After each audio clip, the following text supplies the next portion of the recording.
Hi, everyone. Thank you so much for watching us today. My name is Carol Ann. I'm from sassytownhouseliving.com, and I'm so super excited to have with us today Michael Horn. Michael Horn has over 44 years of experience as a science researcher and began his study and research into the UFO contacts of Billy Meier. Am I saying his name right, Michael? Yes. Is it Yes, you are. Meier? Billy Meier. Back in 1979. So, Michael, thank you so much again. There's so many folks that just can't get enough of this information, especially in today's world, given what's going on with UAPs. And I still like to call them UFOs, but Yes. I'm um, glad you do, frankly. yeah, I mean, UAPs is such a government like made terminology, but and then I heard they changed it from aerial to anomalous or something, which is like even crazier. So Yeah. we can just call them UFOs. That's perfectly fine. But Michael, if you could give us some more of your background, because it's so rich and deeply ingrained in this whole Billy Meier thing too, especially. I saw a documentary years ago that you were in, and it was just fascinating. I don't know if it's still available on Amazon. I think I Yeah. did see it. Is it still available there? Yes, I'm pretty sure we have a couple of them different places, and I can give everybody the names of them later or something if Yeah, you'd that would like. be great. That would be great. So, yes, please tell us about yourself. Sure. My entire, background is quite varied, and so unless you really want it, I won't go into it necessarily, but I will tell you, as it specifically pertains to Billy Meier case, indeed, over, well, 44 years ago, I began looking into this information. I bought a book in a bookstore in Los Angeles. It was not unlike this book that's behind me. It was a photo book that had the first photos from the Billy Meier contacts. The man has taken hundreds and hundreds of extremely clear, still irreproducible UFO photos. So I bought the book, and that began my study.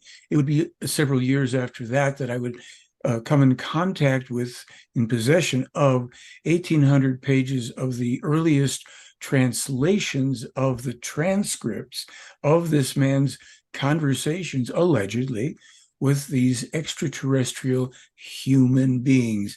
A very important distinction in today's world.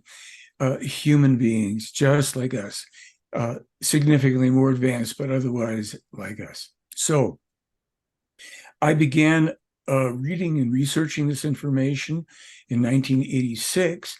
And 2 years later, I saw a new article, New Discoveries, from Lawrence Livermore National Laboratories, where they had just discovered a connection between the ozone damage and atomic bomb testing. The only problem was, and it struck me at the time, why do I already know this information? And I reached under my bed and I had the first 100 pages. At that time, the things were what we called mimeographed. If you may remember, you're not old enough probably for it. They were run off on a machine and hand cranked oftentimes, and it was like a primitive version of Xerox, if we want to use that as a kind of overriding term for the reproduction today of printed material electronically. So to the point, 1,800 pages of conversations, allegedly again, with extraterrestrials between 75 and 78. And in that first 100-page block out of 18 that I had, there was information about the ozone damage tied in to the atomic bomb testing and radiation, as well as references in the conversation between this woman and Billy Meier. She's saying, well, as you've known since the 1950s. And I would later discover that he was already writing about these dangers when he was a teenager. So this ultimately would lead me beyond the great, phenomenal UFO evidence, incomparable today, even still irreproducible photos, because no matter how good a model can be made of something, you can't fake the computer when it starts looking for certain factors that only a large object, a distance from the camera, can possibly deliver, if you will. As a matter of fact, since I'm talking about that type of a thing, and some of these, my big head's going to block them a little bit, but I'm going to try to show you just to introduce it here. We have plenty. As I said, Billy Meier took well over 1,200 photos. This is not a model on a string any more than this, which I have to figure out which way to dodge, is a model on a string. It's a UFO in front of a tree. And there are 9 photos in this series where the UFO actually goes around the tree. Here, as you can't see, is another one. Oh, we could see it. Okay, good. Just what I can do with the photos as much as I can do. Well, of course, Michael, I'll have your website running across the screen. Okay. Is it They Fly? Blog.com. Blog.com. Of course, I'll have that running across the screen. Thanks. So these stunningly clear photos, primarily daytime, even though we've got some nighttime ones that are pretty amazing, and I'll show a couple later. These photos are incomparable. They're better than anything the government trots out to this day. And we may get a little farther into that discussion about what the government has and what they don't have by choice, what they refused. However, coming back to it, after a while, when I had seen that first corroboration in 1988 of information that I could prove was at least published 2 years before, and most likely, because it's in this material, that was claims 1975 transcript, no reason to not think so. There was no internet at that time, nothing like that. That began my, let's say, increased awareness about information. And this information, I came to call it the higher standard of proof. The reason for that is that even though these photographs have been independently authenticated, analyzed and authenticated since 1978, with people using progressively better technology, and even astronaut, USAF, intelligence officers, all these people, yeah, that's real, and all this stuff. People will still argue about photographs because skeptics literally cannot handle. They can't handle it. Right. However, there's one thing, what I call this higher standard of proof is also what I refer to as the prophetically accurate, scientific, geopolitical, environmental, medical, and environmental, I said that already, and economic information verifiably published by this man before any official publication. That means that we were able to find copyrighted books and documents, copyrights, where these things are published, and you can't fake out a copyright. You can make claims all day long, but a little anecdote about this part, just because it's so important for people to understand where this is going to go. In 2013, I was invited by MUFON. MUFON's an organization that basically represents itself as involved with the study and collection of UFO information. It's somewhat of a CIA front, and I actually can prove that. I don't want to go too far into that, but I have people that have come out from aerospace and top secret clearances who people are still working there with those clearances. We have a chain of command of information. The CIA has tried to recruit people via MUFON for UFO disinformation. That being said, people can take it or leave it. It's okay. MUFON's out there. We're not trying to take MUFON down. They do what they do. However, they invited me, strangely enough, to an event in Las Vegas where they gave me a table to display books and videos and all this stuff. And at that time, they were showing, maybe even the film you saw, they were featuring it without my ever knowing about it until later. They're featuring it in one of their little theaters. So I thought it was funny, but I was there and I have a good sense of humor about these things. And I'm standing at my table, and a friend of mine from Texas, his name is Blake, is sitting off to my side, to my left. And an older guy, kind of now we're my ages, I guess, he comes over. He's got his arms crossed and he's shaking his head like this, frowning. I said, excuse me, sir, can I help you? Mm. Yeah, I'm very interested in this UFO topic, but this Billy Meier case, is it? It's got to be a hoax. I said, really? I didn't know that. What do you do, sir? I'm a retired judge. Hmm. Your Honor, I said, may I step into your courtroom? Well, yes, you can. How can I help you? Guy was he was just right in the moment with it. He'd made his statement. Now he'd moved on to the next thing, which was my stepping into his virtual imaginary courtroom. I said to him, Your Honor, if I tell you that NASA's claim that they're the first to discover the reason why the surface of Mercury is contracting is a false claim, because my buddy in Switzerland, he came up with that 30 years before NASA. Would I have to prove that to you? Now I knew the answer, but he said to me, well, of course you'd have to prove it. So I reached over, just like I would be doing now, and I grabbed a book. It was a book. This is a book, different book, but it's also about the Meier case because he's a very prolific author. The book that I grabbed, however, was a book of the better translated transcripts that I had, and they had been done by the lead military investigator in the case. I don't want to go too far afield, but they're in a book. I said, Your Honor, open the book, just like, kind of like this. Your Honor, do you see the copyright dates down here? Can you see that, Your Honor? Oh, yes, I can see that.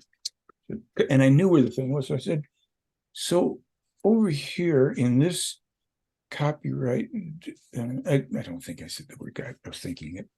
I said, in this contact report, which is dated over here, such and such 1975. I said, do you see where this man, Billy Meier, asks this alleged extraterrestrial woman, Semyaze, I want to know, I've always wanted to know, what's the reason for the contraction of the surface of the planet Mercury? And she says to him, oh, that's not difficult.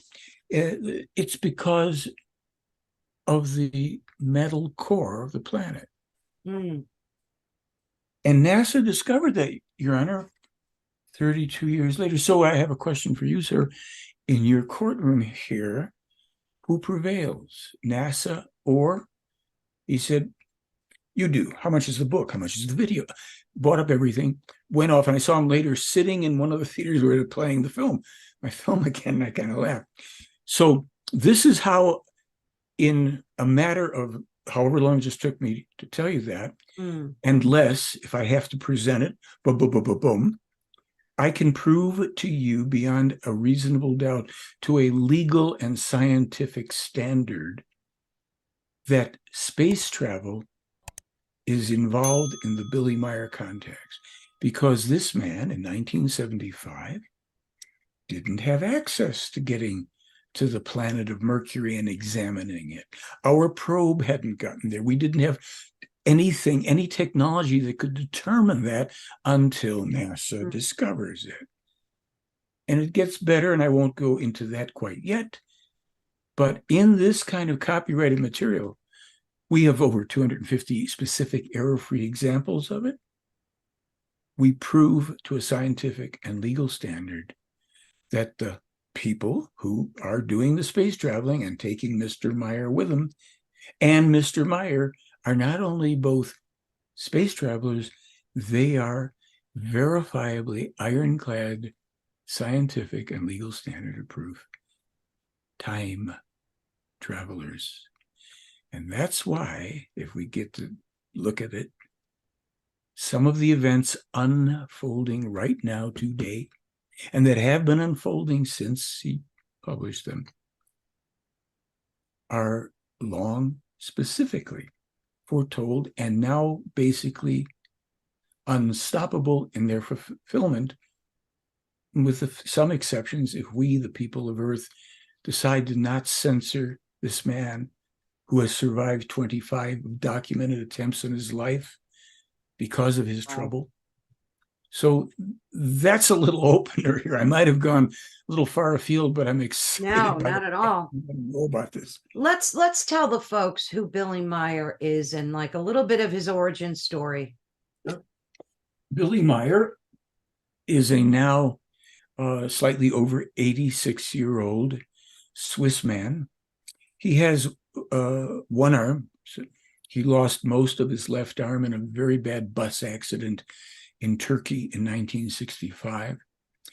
As a boy, he was, even at the youngest of ages, he was fascinated with the nature. He was growing up in a beautiful, pastoral part of rural Switzerland. He would sit at his bedroom window, sometimes even crawl outside of it just to look at the night sky. He felt a very strong draw to the cosmos, if you will, to something that was greater than himself.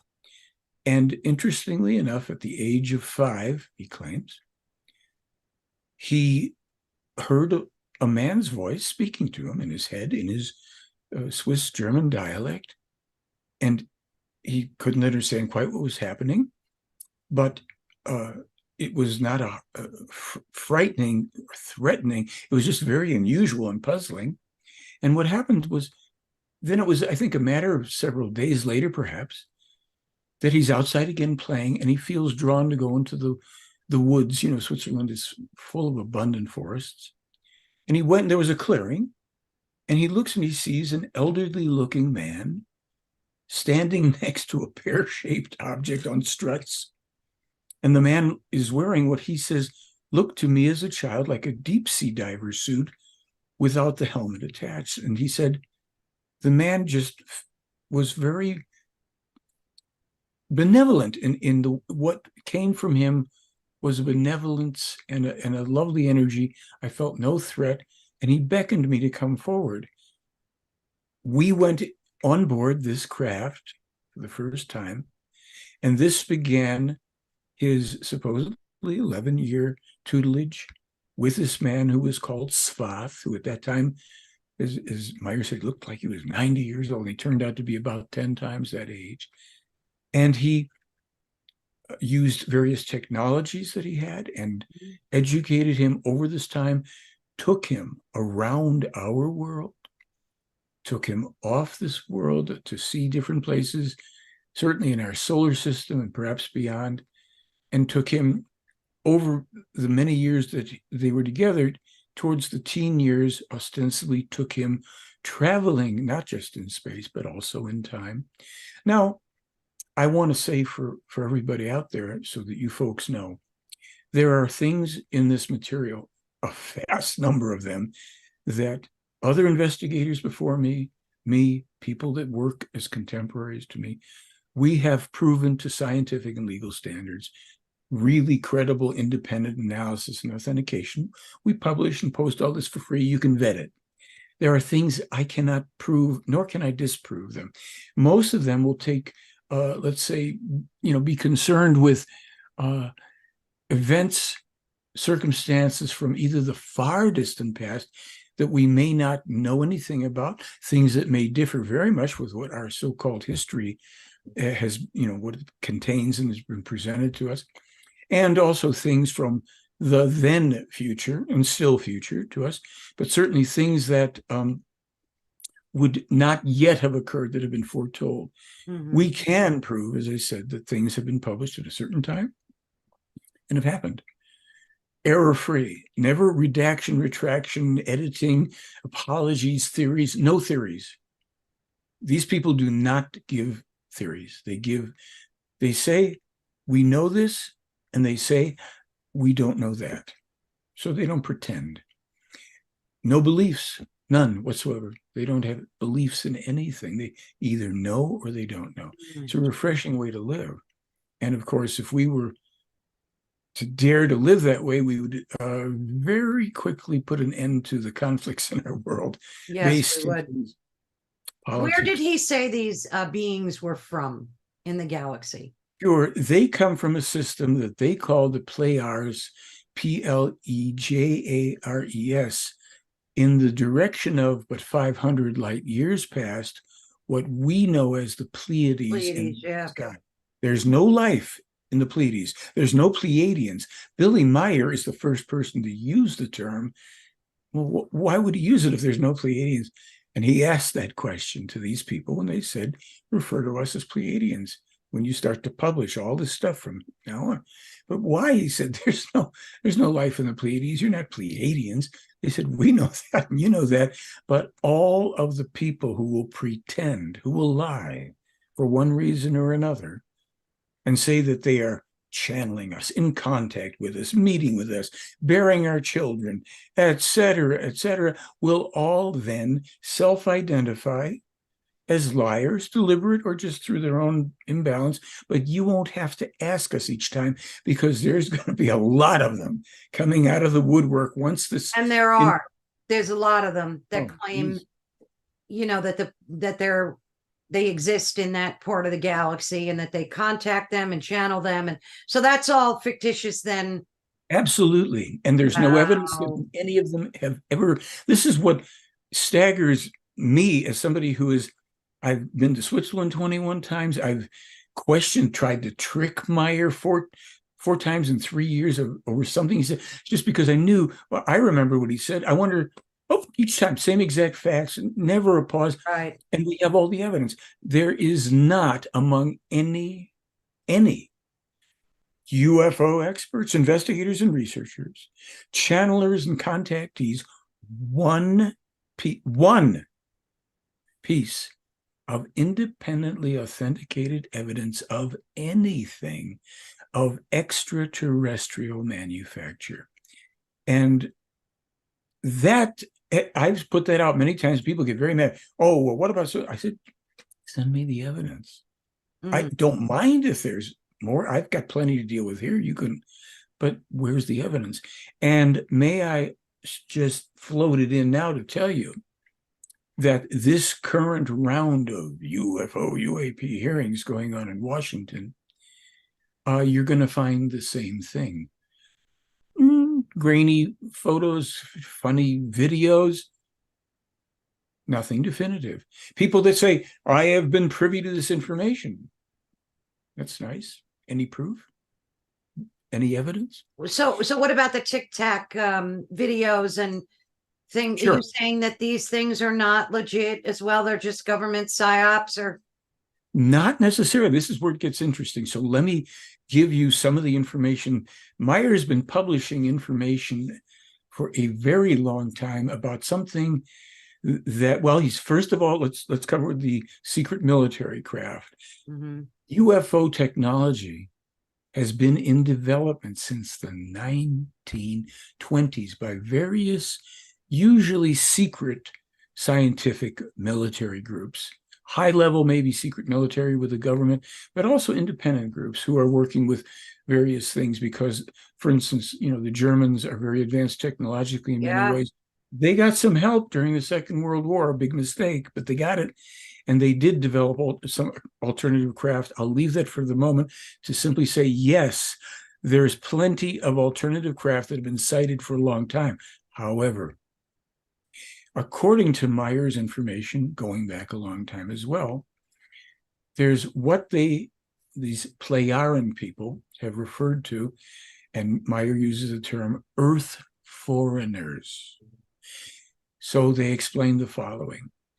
First, human beings of Earth know nothing about our true ancient origins, not only as naturally arising life forms on this planet, which human beings appear on planets, not everywhere, not every planet, but on planet, and none of them in this solar system bear human life, but throughout the universe, on planets that are ready to support the next level of a higher life form. It's already gone into the microbes, into this and the seas, and then there's algae, and there's this and there's that, and there's insects and fish and birds and creatures, mammals, and then human beings may arise, as has also been the case here.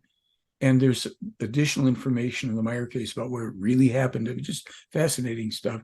Our scientists don't know it, but it's okay. They're onto it.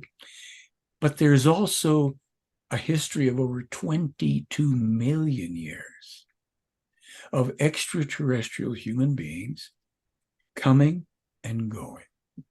Obviously far more advanced, and obviously, if we're going back that far, in many cases coming to a very primeval world that would only be hospitable for a time because they would have the technology to, base themselves in some relatively safe place where the dinosaurs aren't coming clopping around all over, even though we know that according to our, history, they were, destroyed 43 million years prior to that, supposedly. But there were still all sorts of creatures on Earth and threatening conditions.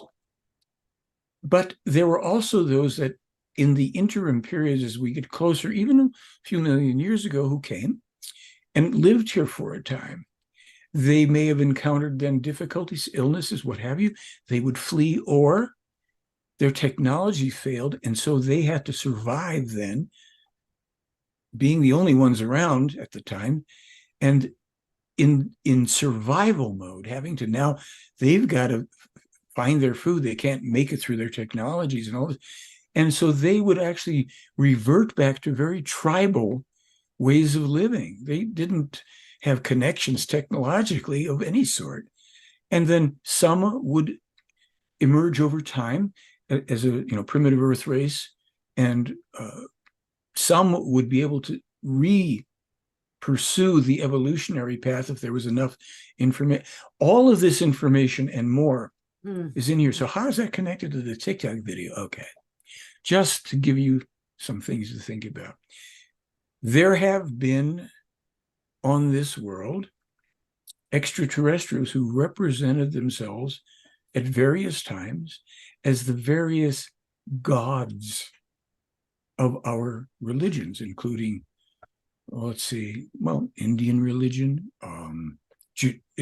Judeo-Christian religion, even Islamic, because some of those people were in contact then with very select few people over history, very small number, who were their contact people, and then performed a function similar to what Billy Meier does, which is to bring to the people of Earth, they didn't come in the past to bring the UFO technology, because, pardon me, people had never even seen a pencil, a bicycle. It's too much. And so some of the reports in the holy books, Vimanas and wheels within, they're describing it, but that wasn't what was important.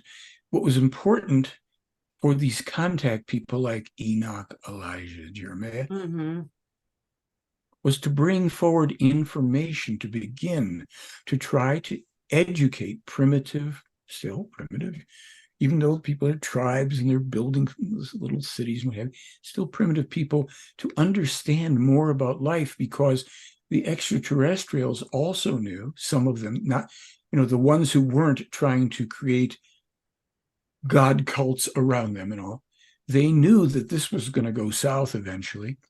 So what they were trying to do was to input into these worlds the teaching that the extraterrestrials themselves live by. Now, not the full-on everything, but enough of it, the introduction into it, so that human beings could learn how the universe really did work, how life worked, how there's nobody and nothing punishing you.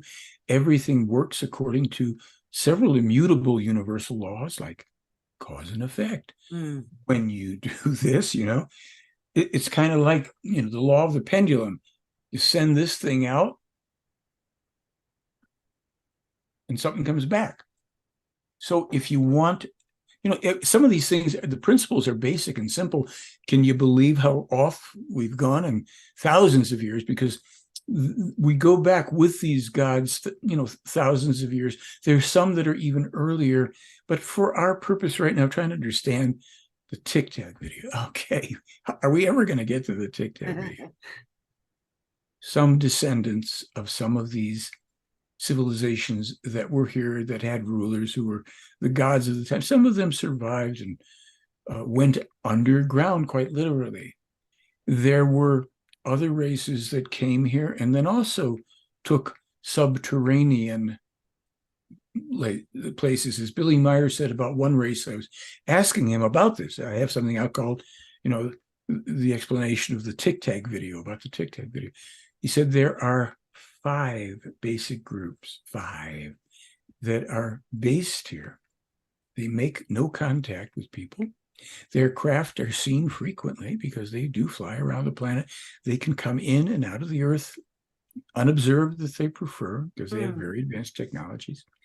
And 4 of these groups are connected to extraterrestrials. Their ancestors in the past were extraterrestrials.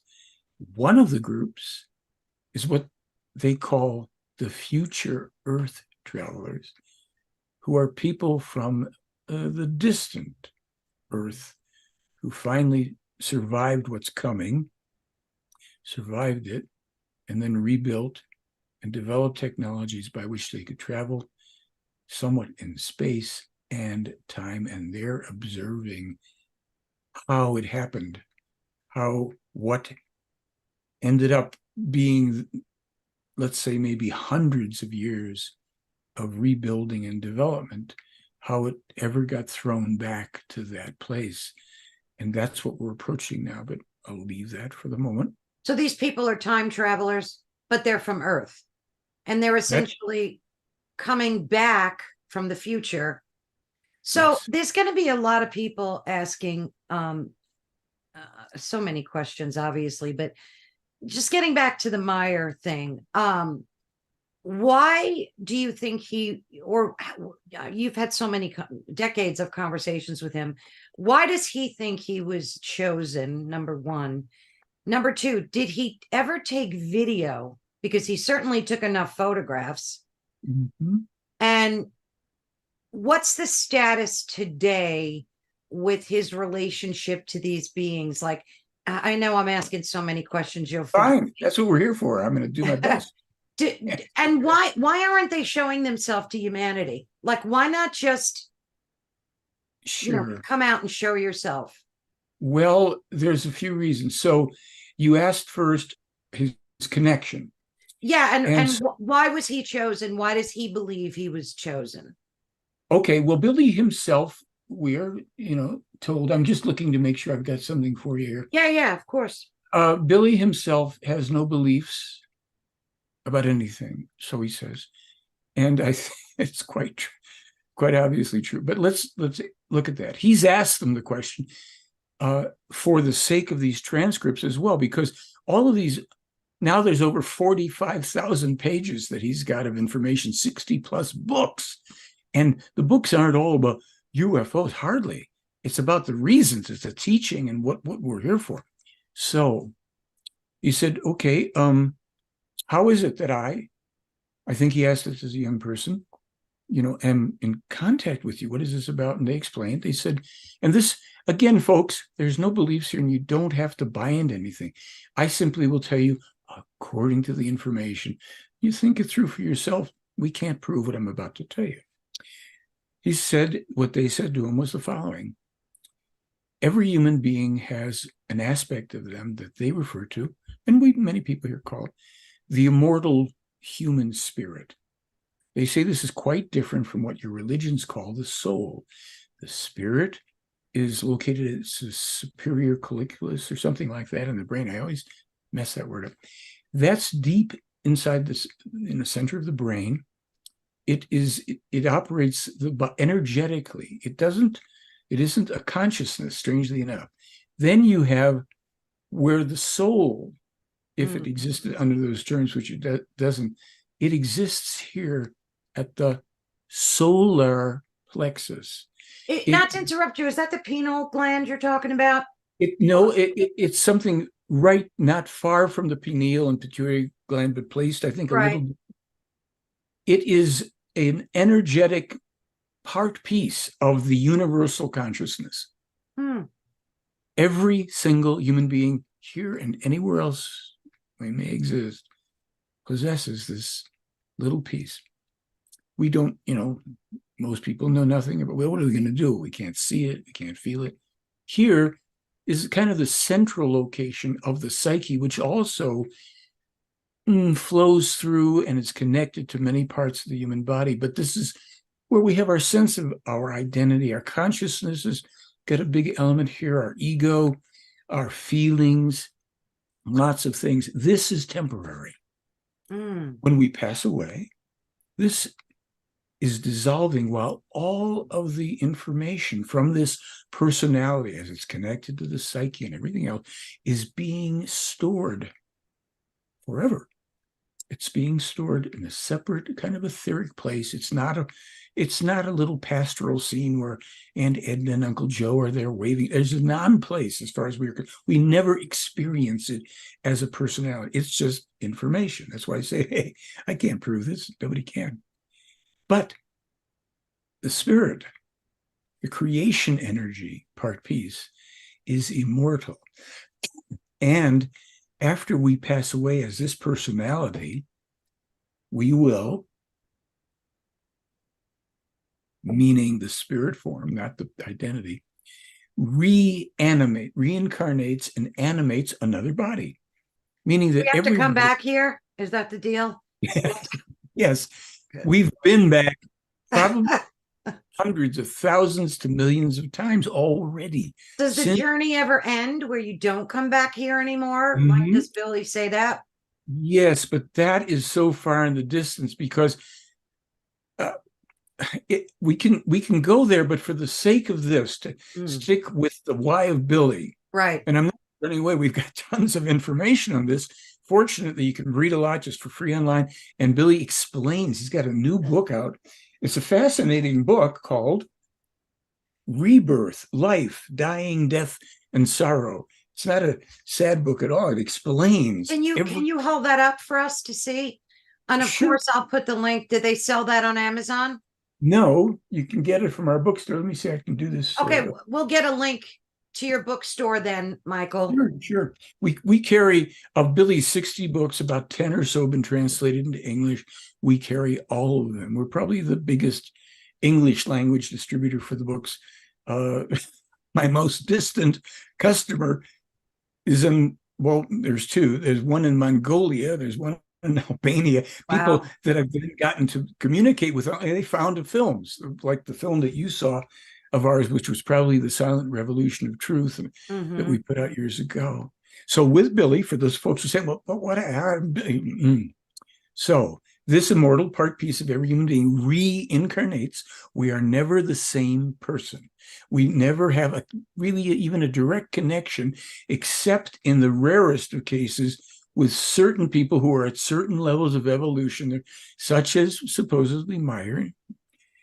But we benefit from what we completed, what our spirit completed as in its previous incarnations, plural, as previous personalities. This is never lost. And many things are never lost, like love. And there's a lot of things that are very different from what we're told, either by religion or by all the misleading New Age stuff where nobody knows what they're talking about. So these beings are human, essentially, that he was in. And because I think I saw in the documentary a painting of a blonde woman, gorgeous, not a photograph, but some kind of, am I right about that? Or am I? Yeah, now we now have, there were drawings, mainly the well-rendered drawings, and we now have a good number of them from showing, the people some of the people that he's been in touch with, some of the previous prophets connected to him and to this mission. And believe me, it's very controversial when you get into that. There's reasons why there have been 25 attempts on Meier's life. So, are we talking like government attempts or like Men in Black attempts, like all the above? That kind of thing? Yeah.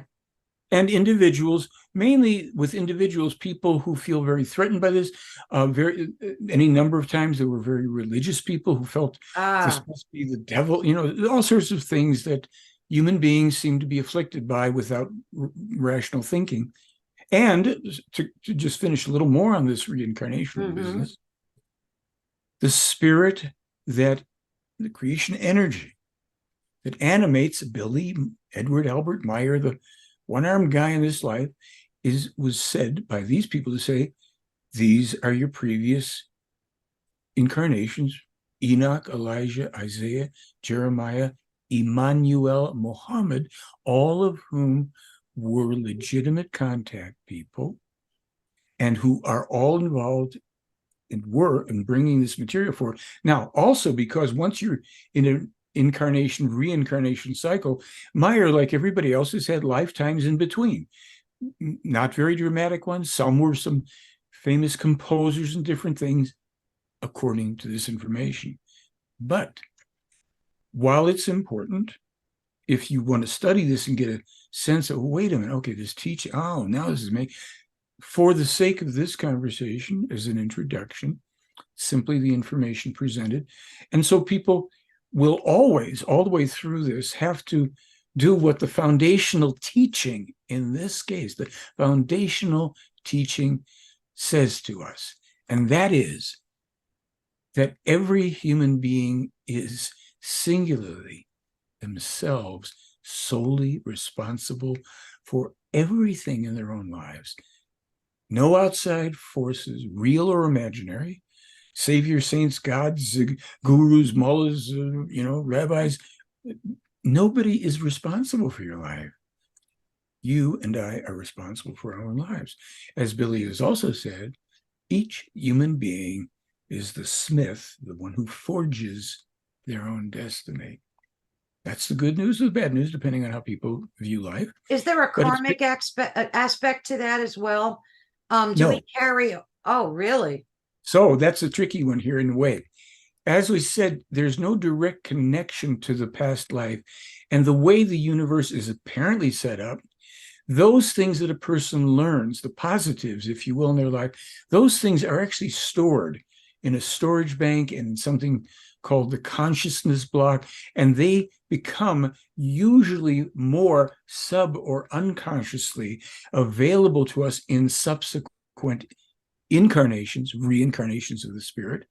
But we don't carry over blame and suffering and punishment, because punishment is not bestowed, if you will, upon us by any external force or being.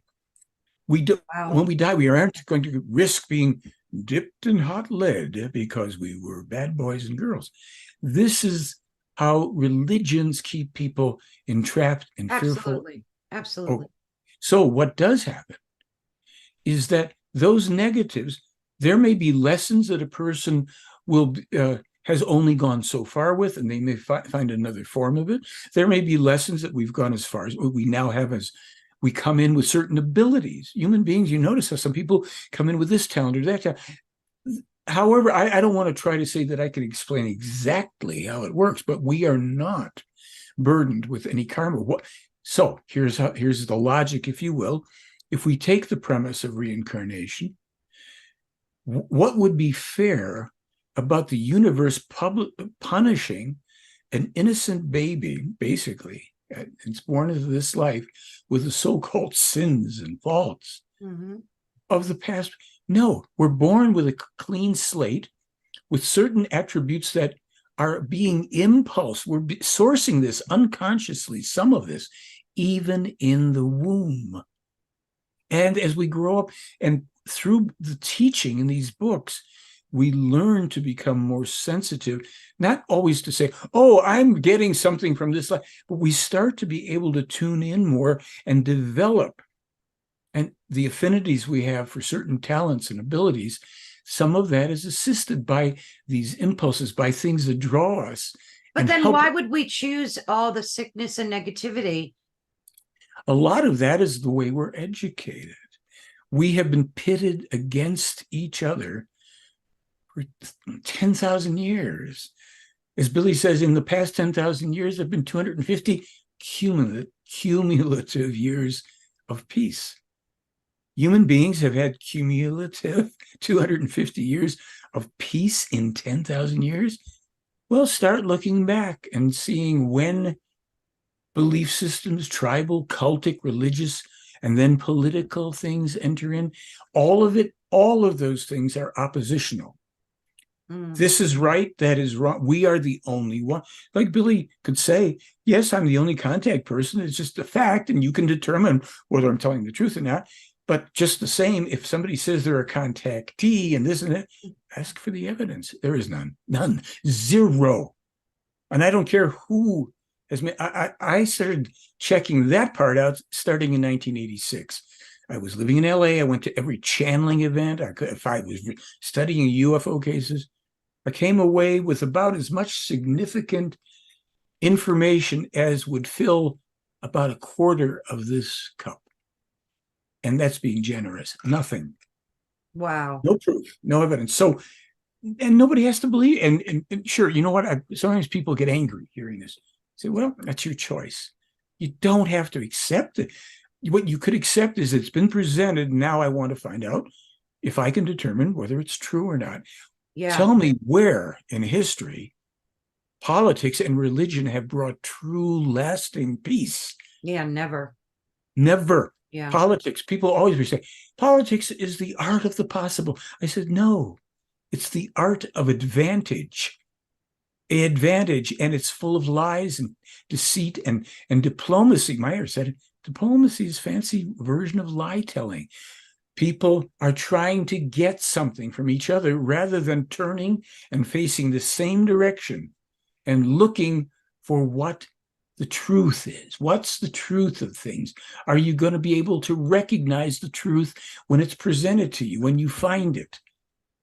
Or are you going to say, well, my book says, you know, I said to people, because I've encountered skeptics, highly religious people who are mad about this, I said, look, every religion, everyone that I know of, in terms of certainly Judeo-Christian and other, religions that are established for a long time. I'm not talking about pantheistic thing. Religions, they're founded on this principle that is absolutely inadmissible in a court of law or kindergarten.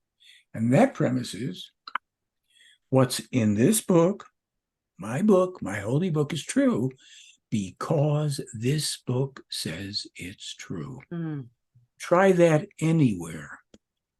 No, you will oftentimes, may still go on in a court of law. They're going to tell you to swear on a book that isn't admissible evidence in that court of law. But whoever thinks about it, you can say, well, sure, you can say, Your Honor, in this Bible, in this holy book, it says thus and so. And you can say, yes, so it's true, because no, it's not true because it's in a book. That's why, as we started off in the beginning, I said, what we have here is to a scientific and legal standard of proof. Absolutely ironclad evidence of space traveling and time traveling, extraterrestrials, and a man named Billy Meier who also does the same. Now I'm going to see if I have this thing here that I'm looking for. While you're looking for that, yes, the whole karma thing has my mind blown. It's like a cognitive dissonance thing, because I've always believed in karma, like, you kind of get what you put out in return, that kind of thing.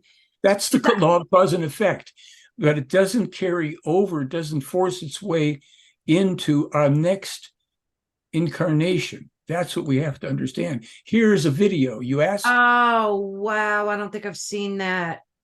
Okay. This is a short video from 1981. And wow. You're about to see. So let me narrate this just briefly, and we'll get past this part of it. It's talking about what you're going to see. There's an object, and I'm going to move out of the way. Well, Let me see if Michael, would you be able to send them to me so I can insert that in the? Okay. I'm going to be able to do that. So what we have here, I'll go this way. Billy Meier is down over here. He just walked. Oops, sorry. Right, I see him. Right. You are right. Yeah. Right. Now watch this. You see the tree in the distance. Yep. Billy Meier now went back and he starts shortly to zoom in. 1981, no digital, no fancy. It is not forced perspective. In the background, that's mountains. The tree is indistinct because it's not a small tree close to the camera. There's pruning marks and all sorts of stuff. That object itself is over 20 feet in diameter. And so Billy, I'll talk over this so that you can see what happens. He will zoom back even farther in a moment because he zoomed in.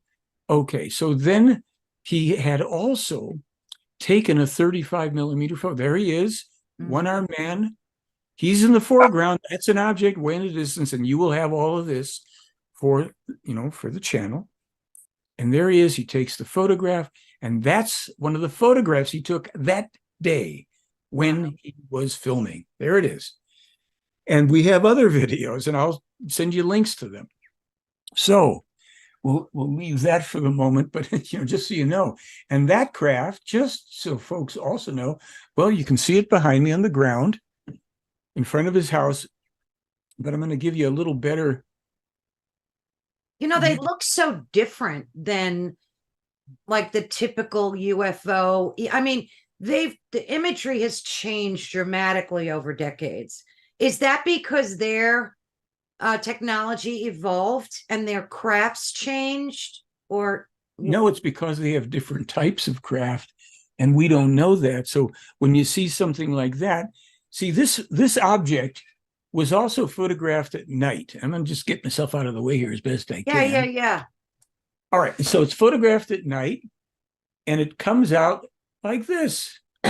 Oops, here we are. And the skeptics said, oh, that's just the gold model of, in front of a black curtain, except a couple of photo experts started to take these non-digital photos, pre-digital, and they inserted it in Photoshop and did a little bit of adjusting, and they find this. Now, again, I have links to where you can find this, and it'll be a little clearer. Now they see an object. Here's a grassy road. There is a little meter-high marker here. There's a grassy hillside here, and there's an energy field around this craft. We have also one other photo. This is, you can't do it. You can take the photo right off the internet and throw it in Photoshop, and it comes through. So it's not like Billy Meier is able to hoax things in 1981 to trick our modern day state-of-the-art technology. It's not what's going on here. And this is not a double exposure. These people were there being photographed one day in Switzerland, and when nothing was visible in the sky, and when the photographer took the picture, had it developed, remember the film, those old days? That's what they got. And there are other photos like that where the UFO appears where there's other people. So technical experts have authenticated these photographs to be legit. Yes, and the first analyses took place back in, I'll just step out of the way for this so you can see this one. If I can get myself out of the way here. Wow. That's taken from within a ship, 2 ships. Maybe I just come back here. 2 ships, right? Ship in the sky. Yep. Another one in the sky above Switzerland, and this one. Another one. Wow. 2 ships taken from. This is what I'm telling you. Now, remember, I said the government has suppressed things here. My next question. Okay, sure, please. Why? Why? I mean, asking why is I know why they do it. Well, I'm going to tell you this is, Meier said certain things, and I'm not, opposing them. As a matter of fact, they're incorporated. First, let me describe what you're looking at here. Off to your left, as you're looking at the screen, in the lower left-hand corner, there's a UFO. Up above, you can see the better part of a plane. Mm-hmm. All right, here's the story. Billy Meier gets in touch with me in 2020, says, would you please go to a storage unit in Moab, Utah? We think there are archives there from Lieutenant Colonel Wendell Stevens. He was the lead investigator, military guy, Air Force, Mm-hmm. and along with some private investigators. They all went to Switzerland over a 10-year period. And just, okay. And he says, go and see what's there. I said, okay. So we went to Moab, Utah. There's 24 boxes in a dusty kind of storage unit. It's hot in Utah, even in October. And all weekend going through the last box, Mm-hmm. I look in, neat little packet of photographs staring up at me. Now I opened them up and I thought, maybe this is from the, what do you call it? You see the photograph here on the book behind me, there's a UFO. And that was a 1976 photo where the UFO is in the sky, and then just off a bit more, let's see, where would it be? Right above my, I'm so screwed up with this. There, above my finger, there's the UFO in the sky. Okay, fine. So that was a Mirage jet that was the UFO from one of the ETs and a Mirage jet. Now, these photographs, I find that there were about 7 or so, let's say. And at first I just look at, must be more Mirage jet photos. Send them back to Billy in Switzerland. And within about 3-4 days or so, they say, hey, those are not Mirage jets. That's a top secret US stealth plane. These photos were taken in 1981 at Groom Lake, Area 51, not by Billy, by Wendell Stevens, the lead investigator. Wow. And he had been helped by the pilot of this plane, who was named Asket. And Asket was his second extraterrestrial contact person for 11 years. And she took him through space and time. And she helped Wendell Stevens somehow, I'm still waiting for the full explanation, sequester himself safely at Area 51 to take these photos. He would have been shot on the spot. No questions. Who are you? Never mind. Blam. Because that's top secret stuff, because they're dealing with, okay. So these show that the government, our government, and there's phony UFO hearings are absolutely that. No threat from real extraterrestrials. And we can get to, well, what's going on? Who are these non-human aliens? I'll give you that in a minute, because we didn't tell you yet. So I think it was the next year, I was doing outreach, trying to find people to look at this. I sent the photos off to a guy. I found a guy. I sent him one sample photo. He was a photo expert. He was formerly with Kodak. He was now independently. And I said, tell me, what do you get here? And he told me, he said, well, those two objects are in the same thing. There's no overlays. There's no glass. There's no tricks. The plane has a little bit of movement to it. So that must have been flying in. That object is stationary. I said, now tell me what's on the back of this photograph. Oh, yeah, the Kodak information. Yep, there it is. This was developed in the 1980s. Pre-digital for sure. 80s. And then I reach out to one of the many government types that, I just call people, I leave messages, they never want to get back. So this was Representative Andre Carson, folks, Indiana. He was holding committees, a House investigation, counterterrorism, counter-espionage, counter something else, threat. Everything's a threat with our government. It's a threat. This is the big narrative. It's going to get worse. Wait. Yeah, I heard. All right. So I leave a message. I don't expect anything. The phone rings about 3, 4, 5, whatever, days later. I see 202 and I'm about to hang up thinking it's spam. A woman says, is this? And she uses my name. I said, yes. What are you selling? She said, well, I'm Amy Munch. I'm a national security advisor with Representative Andre Carson's committee. Oh, you are? That's interesting. We got your message. And you have photographs showing a stealth plane and a UFO. I said, yes, I do. Would you send us copies? I said, I'll send you digital copies right away. That's great. I'll move them right up the chain. So I send the copies. I wait for the response, and she says, "Oh, we got him. Oh, good." And then I wait, and I'm still waiting. Why? Because the government had no intention of telling you, the American people, the real agenda behind their phony UFO stories and hearings. It's not about a threat from real extraterrestrials who, remember, the government says, well, we've known about UFOs for 70 years. Oh, and this threat that you're talking about, so you're going to tell us that a hostile off-world race with technology that can get them here through space and probably time, that could wipe us off the surface of this planet, could incinerate everything. Yep. They haven't attacked us in 70 years, but there's a threat, right? And now, oh, wait, now this was like, last year. Oh, you're going to appoint a committee for 6 months to study it. So where was the committee to study the threat of Russia to Ukraine or vice versa? No, we don't have those committees set up. And if there's a threat, if you think there's a threat from an armed entity, let alone from outer space, you don't set up a committee for people. If you do not see that you are being so badly disinformed and played for the fool, I can't help you. It's all here. The explanation goes back a long time.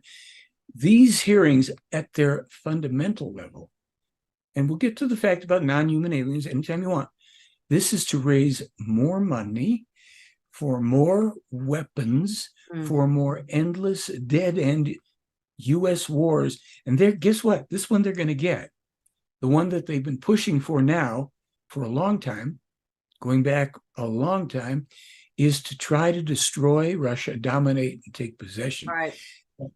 The prophecies from 1987 tell another story. From 1987, these prophecies tell another story when they predict that the U.S.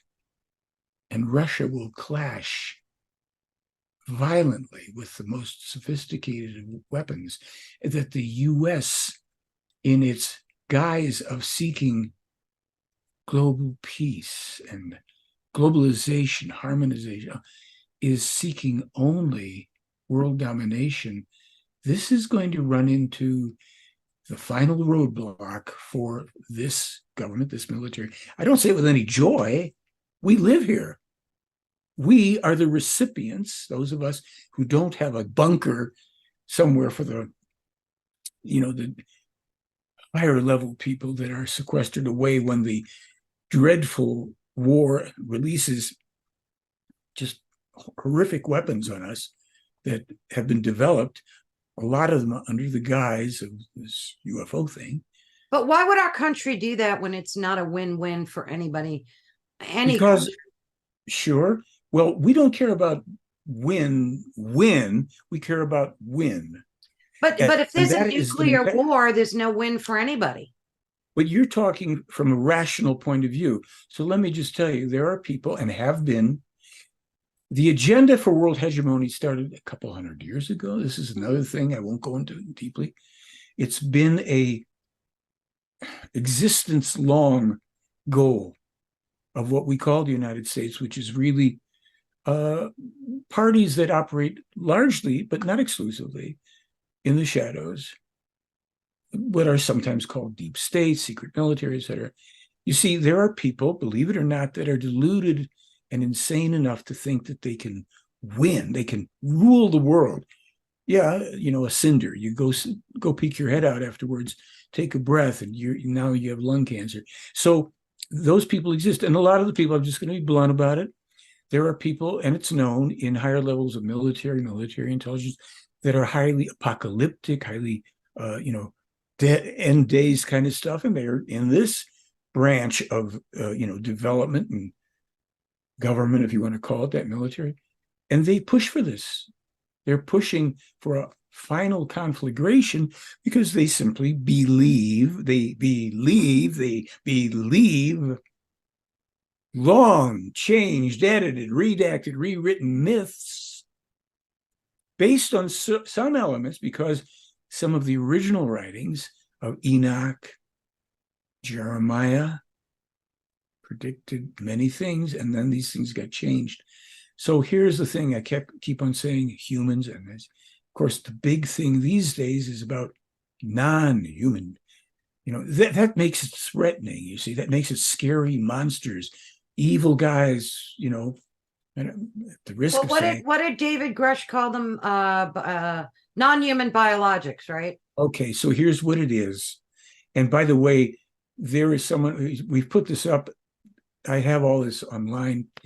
A guy I know named Kenneth Smith. He was formerly vice president, director of operations for what was called Orbital Flight Systems, top secret clearances. He was in charge of a 20-something million budget at rocket launch, all this stuff. A guy who was in there and is now out of there.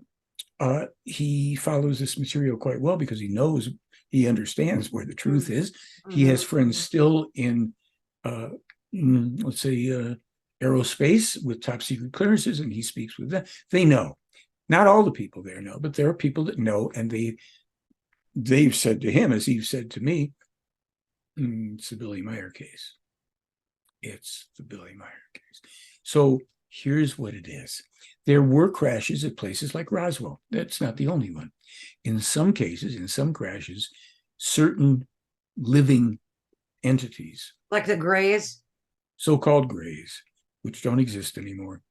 They're not here, and they're not abducting anybody. We'll get to if we need to. It's really not important, because those abductions that are done, perhaps with the exception of less than two hands, over 200 years have been done. A few have been done for contact examination purposes by some of the folks that zip in and zip out. Oh, look at that species. And they do that, but they don't harm people. Okay. So what we're dealing with here is these so-called beings, as was explained to Meier also in 1987. And we're going to come back to another part of this right now.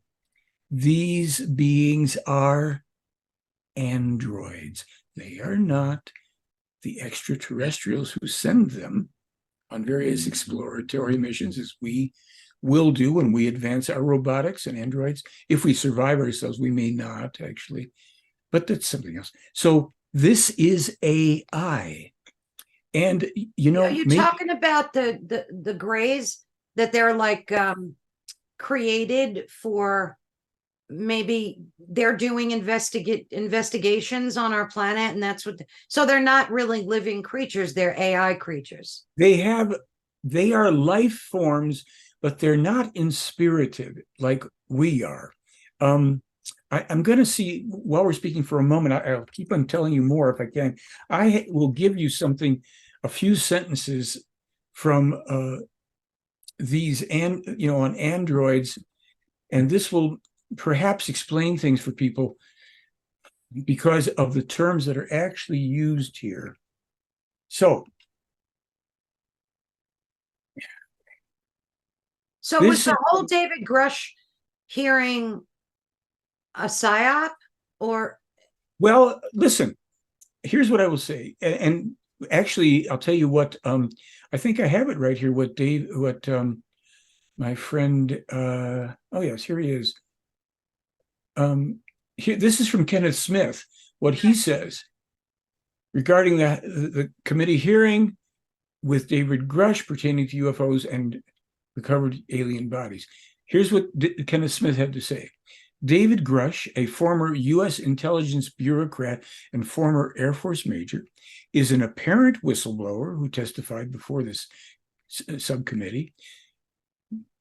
Kenneth goes on. So, if Grush is going to talk to Congresswoman Nancy Mace in a SCIF, that is sensitive, compartmented information facility, about information he cannot talk about to the subcommittee, this will then be a select few only.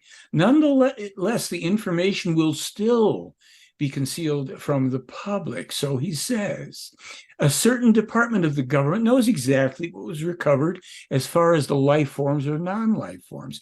If Grush would have said the extraterrestrials were removed from the crash site, the cat would be out of the bag. Likewise, if he said that androids were removed from the crash sites, the cat would also be out of the bed. The whole premise is to scare, this is from an aerospace guy, scare the public and keep them in the dark at the same time. Hence, the word biologics was used by Grush, which technically could mean anything, but in fact, some kind of a life form. But he did say non-human. Non-human. And it says, an android is non-human. Correct. In my opinion, Grush is not a whistleblower, but an individual augmentee, deployment operative. He appears to be a well-rehearsed tactician to feed the House Oversight Committee with the proper BS from the deep state. If he's a whistleblower, why all the secrecy? Right. This is and he goes on, he says, the government hearings persist with the fake ET attack storyline to squeeze more money out of taxpayers for additional weapons. And this is an aerospace guy. It's not Michael, the little science. Yeah. Now that makes total sense because all those funds were inappropriated, like incorrectly. So they're bilking taxpayers out of billions of dollars for their UFO research. Well, let me give you the other shoe here just so people understand why we are concerned. Right. Here, I'm going to give you bullet points from a number of sentences without reading everything. Here's something about if the Third World War actually happens, that scientist, and he talks about all the kind of suffering and everything. The fault of irresponsible scientists who by cloning will create human machines for military purposes, devoid of conscience and feelings, and create immensely deadly and all-annihilating computer-like weapons. Listen to this, because this is a very specific category, folks. Evil military powers will wreak havoc with computerized and nuclear, biological, and chemical weapons, whereby, listen to this, it will happen that computerized weapons become independent and cannot be controlled any longer by human beings. All of this is from 1987, folks, before Tic Tac videos and David Grush. And then he says again, what's going to happen in the northern countries where these unknown weapons of laser and computer-controlled types. And this is Billy Meier saying all this stuff.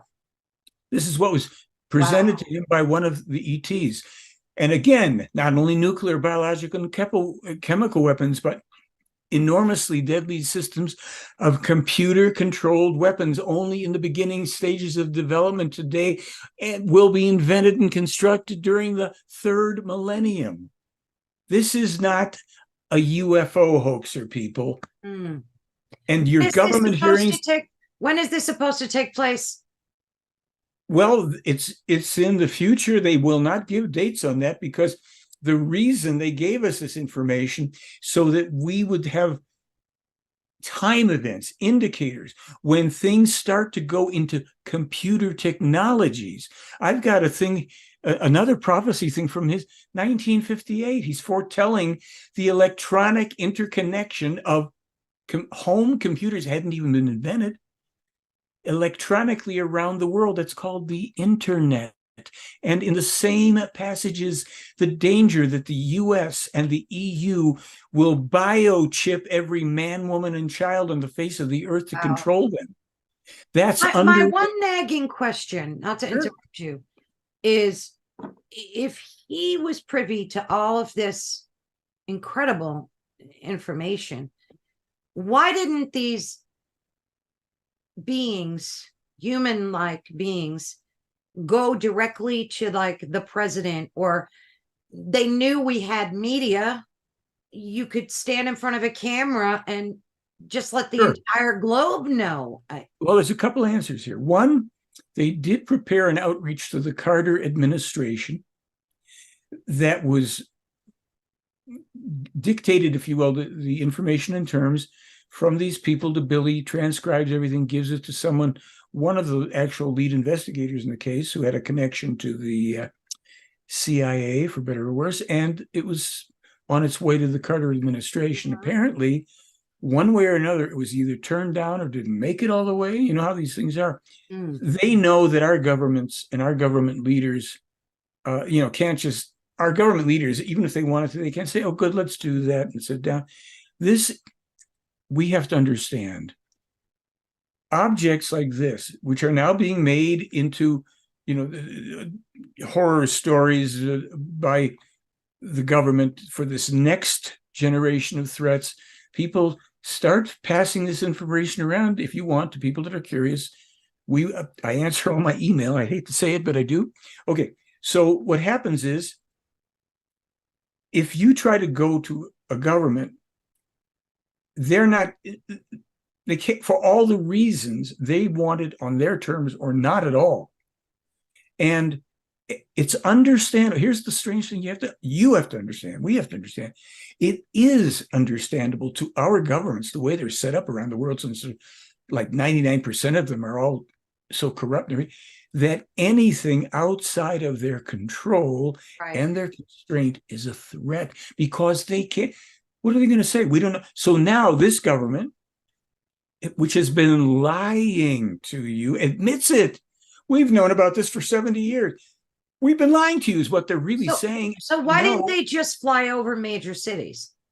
Like, well, these, I want to call them Palladians. What are they called again? They're not Palladians. They're the Pleiaren. The Pleiaren craft have been seen, and other craft. But here's the thing: what they have already long ago determined, even when they started the mission, that what they learned was that when those extraterrestrials from the past, the gods from the past, would show up in craft, people start worshiping, or they get very afraid. In our day and age, one military after another, as our military is already now firing at the Tic Tac craft from one of the, the hidden groups, as Billy said, that's a bad idea, because that one of those groups is going to join the enemies of the West when we finally get this war pushed and we think we're going to dominate the world. Russia, China, and other parties will have the assistance of one of those groups whose craft these imbeciles in Washington have decided they have to fire upon. So they can choose sides? Like, if this apocalyptic event occurs, it's part of the prophecies that under certain conditions, long hidden descendants of the gods of the past, extraterrestrials, will show themselves and assist those powers being attacked by the West. That's not good for us. Of course, trying to dominate other people is a bad idea. However, I'm not in charge of that. So what we have here is they long ago determined that to create an irrefutable, undeniable presence, a craft is coming down. That's going to get, everything is going to come at it, and people will kill themselves. They'll kill others. They will go nuts. The masses. Sure, a lot of people say, I want to see, but even some of those people can't handle it. That's true. But the interesting thing, and I talked about this in another interview I did, the majority of people just don't care about UAPs or UFOs. They're just disinterested in this whole thing. Agenda. Here's what they did. Look, I've lectured in universities. I've been lectured in many different countries and all this stuff. The hardest thing to do in this country is to get interviewed. Let's say Tucker Carlson was all about UFOs. Our information was sent. They wouldn't allow that to happen.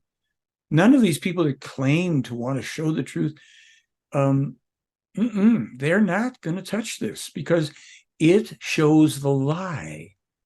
It's just about as bad as having the ETs land. In other words, if people, I do big multimedia presentations, dozens. It's inescapable. U.S. astronaut Gordon Cooper saw the original photos from the 70s. Right. We have a video. He says that, these are real photos. It's good. Right. The man's telling the truth. And I don't know why people accuse him of hoaxing. I was interrogated for 3 months by a guy who calls me up on a Saturday in January 19 or 17, 2017 originally. And he says, I'm an investigator. I think this case is a hoax. Will you talk to me? Sure. Every Saturday the phone rings. It wasn't a conversation. It was answer this. It's like, oh, yeah, okay. And then he disappears, comes back at the end of August, 5 months later. Now I'll tell you who I am, and I'll tell you about your Billy Meier case, he said in that delightful East Coast accent that we all love so much. My name is Joe Tisk. I'm a former top-level investigator and supervisor for the United States Air Force Office of Special Investigation and U.S. Department of Defense. Open up your email. Okay. Do you see that? Tabletop, close-ups, citations, USAF, Department of Defense. His name, him, right there. He said, now I've spent, and he explained all the research he did after he interrogated me and looked into everything. He says, your Billy Meier case is 100% ironclad authentic. I will take on any skeptics on your behalf. He did, annihilated a couple of people. He said, I can't talk to these people anymore. They don't understand. They're too stupid. He said, people in ufology are stupid. I said, I agree. So we've had we have people to this day using state-of-the-art contemporary computer analysis. It's all real. I've got 2 more articles up online showing these photos and films and all. Okay. This is why they censored it. They can't have World War III if this is really no threat to us. We can't dominate the world. Right. We've exported all your jobs. We've sent all the wealth of this country to a little Nazi in the Ukraine. Correct.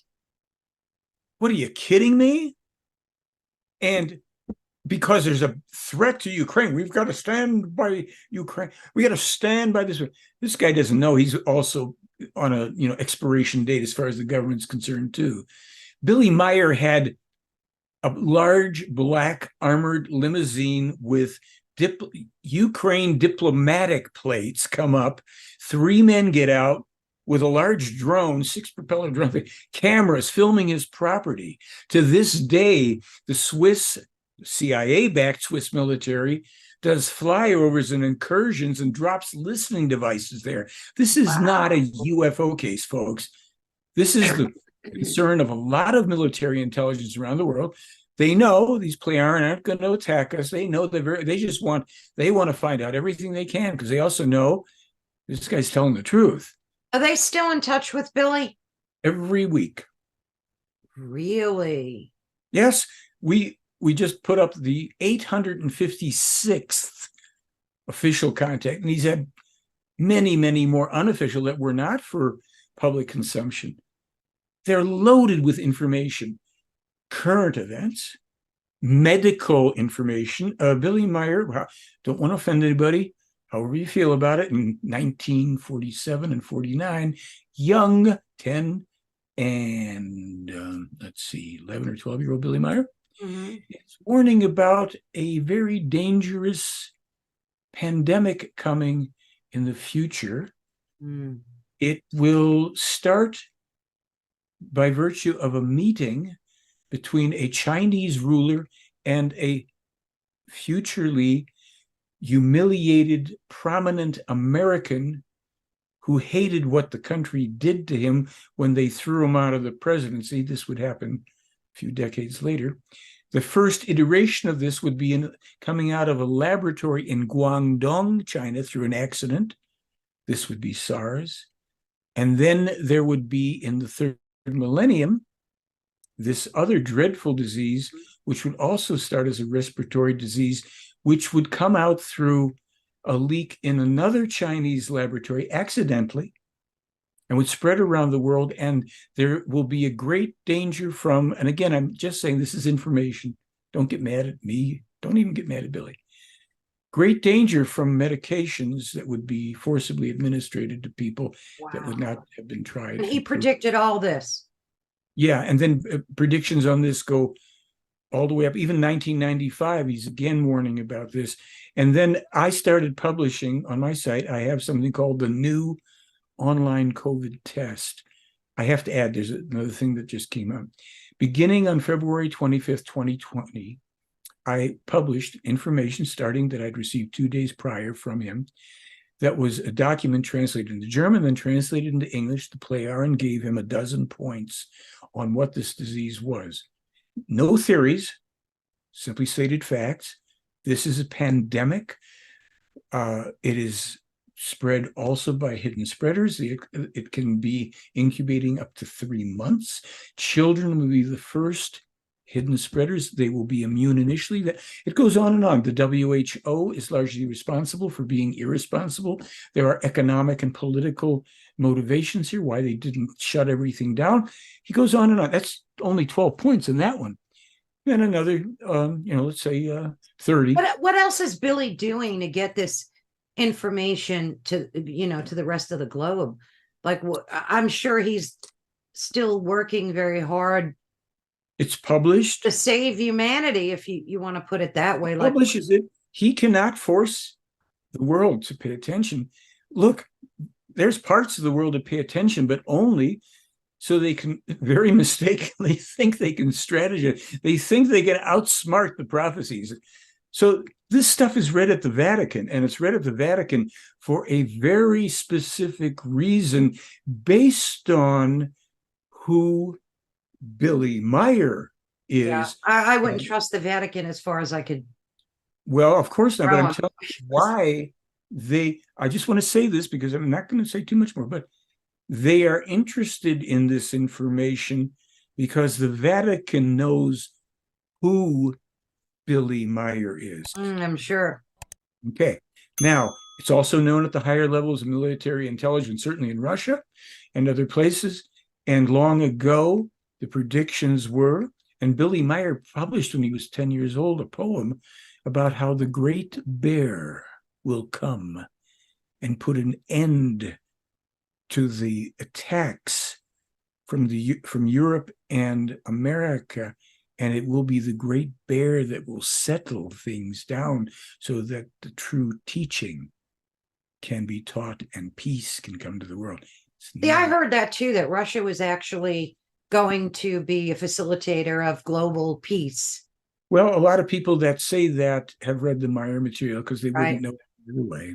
And, look, people put out, so they read it and they change things and try to make it as their own and all the rest of that nonsense. But that's, you asked, why doesn't Billy, there's no major, you have to understand, major news stations, newspapers, even online entities and all, have CIA implanted elements in management. Oh, I believe that. Yeah, I totally believe that. This isn't going to be. It just seems crazy to me to have access to all this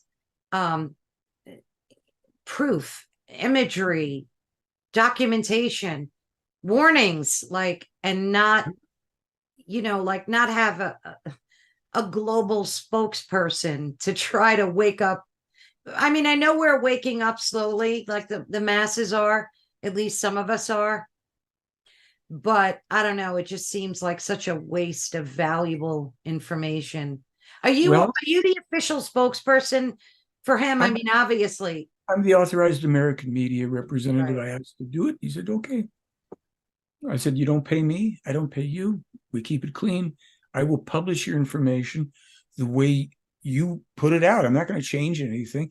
I am free to have my own opinions. I can disagree. Oh, agreed. And that's what I've been doing since, when is it, 2004? I think it is, something like that. Yeah.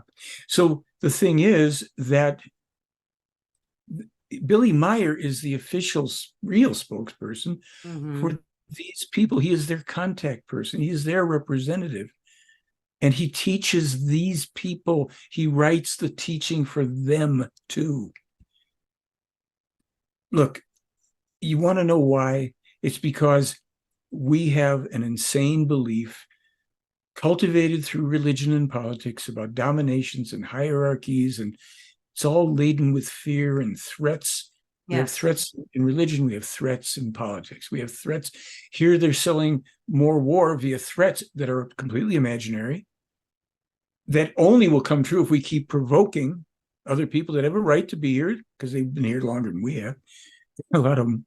So for those of us that are interested in this, we don't have to run out and try and change the world because that's not going to happen. We don't, don't go marching in the street or throwing stones at government buildings. That's, we're not revolutionaries in that sense. No. What we're revolutionary about is what Billy calls the silent revolution of truth, the title of the film that we put out, filmed in 2006, put out in 2008. And he said it's inevitable that in time, but the attrition before we get there, this is voluntary. We didn't have to go this way. But people are unthinking. They vote people into office or allow people to, ascend to office that are incompetent, that are only interested in their own vested interests. No matter whether you're a Republican or a Democrat, let me ask people, how is it that a man who's a billionaire and who's gotten himself in trouble raises money from you, the people of this country?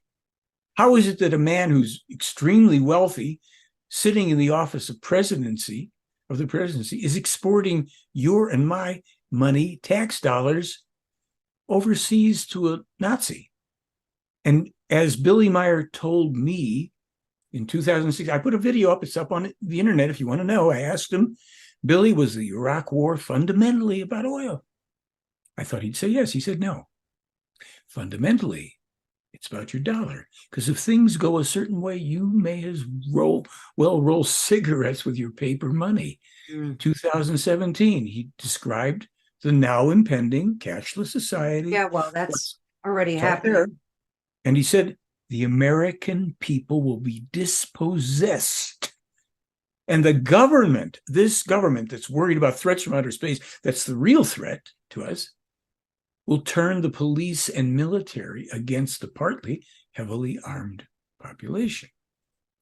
People all over the world are going to be dispossessed because this whole, remember, 58, biochipping, now they're going for the cashless thing, and stupid people think it's more important to put something that's going to track you like a dog in your hand or your head so you can wave your hand at the gas pump.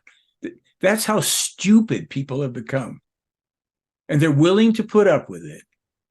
So, folks, if that's what you want, that's what you get. And what's coming is you'll own nothing. You will own nothing. Well, isn't that the WEF slogan? You will own nothing and be happy. And you have people like Max Egan. I'm sure you've watched him. Did you ever watch Max Egan? The name's familiar, but I can't. It's called the Crow House.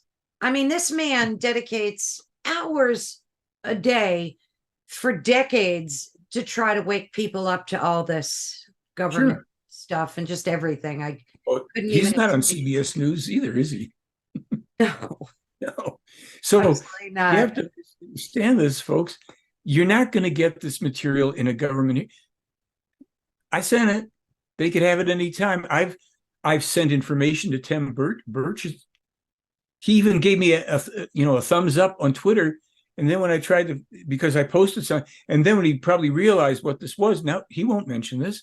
And he's a champion of the people here about got to tell the truth. Really? Yeah, we have so many champions of the people. Yeah. So eventually, by the way, just in the other what it's worth department, and I think this is still quite a ways off.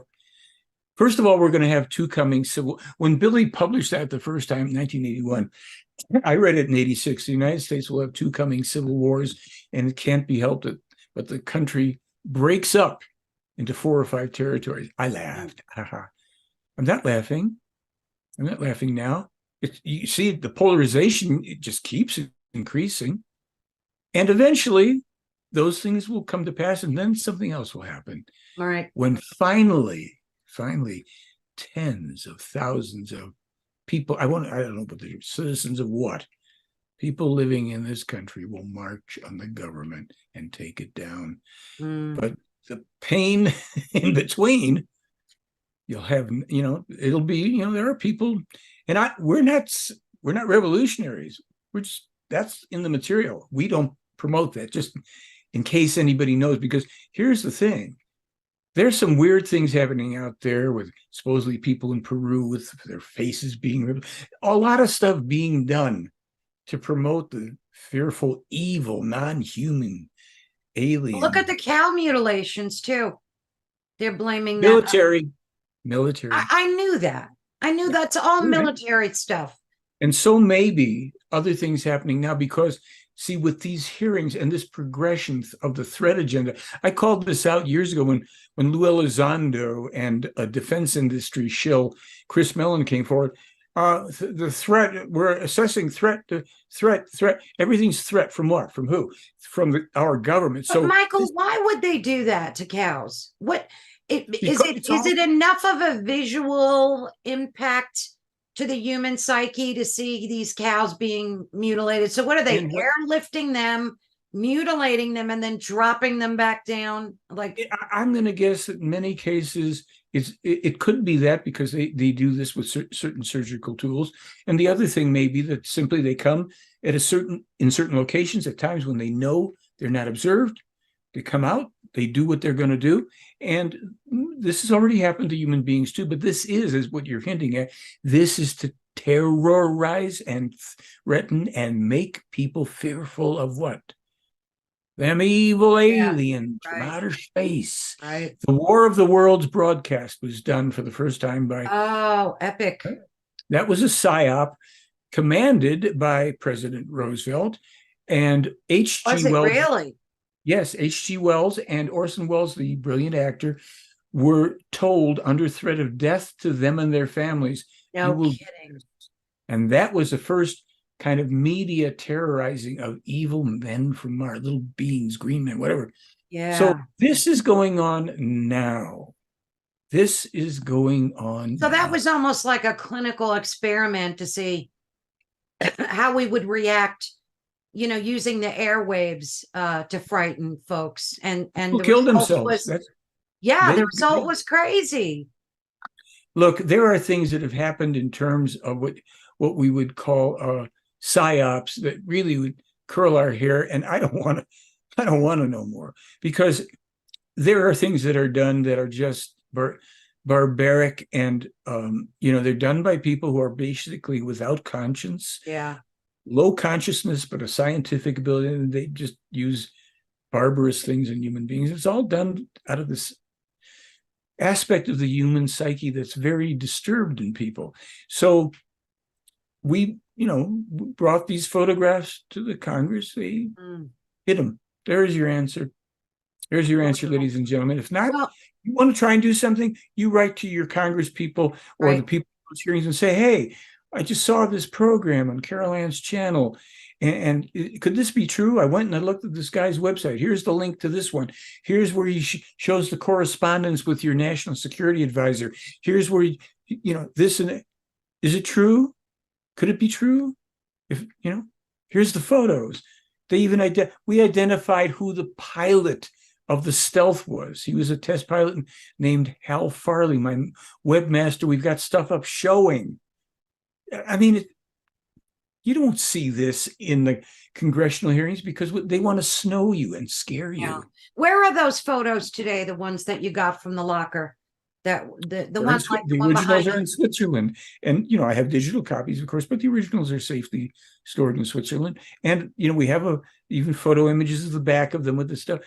It's like, if these aren't real, folks, then try and explain some of the things we found in these photos, and try and explain how come you can't show that they're hoaxed.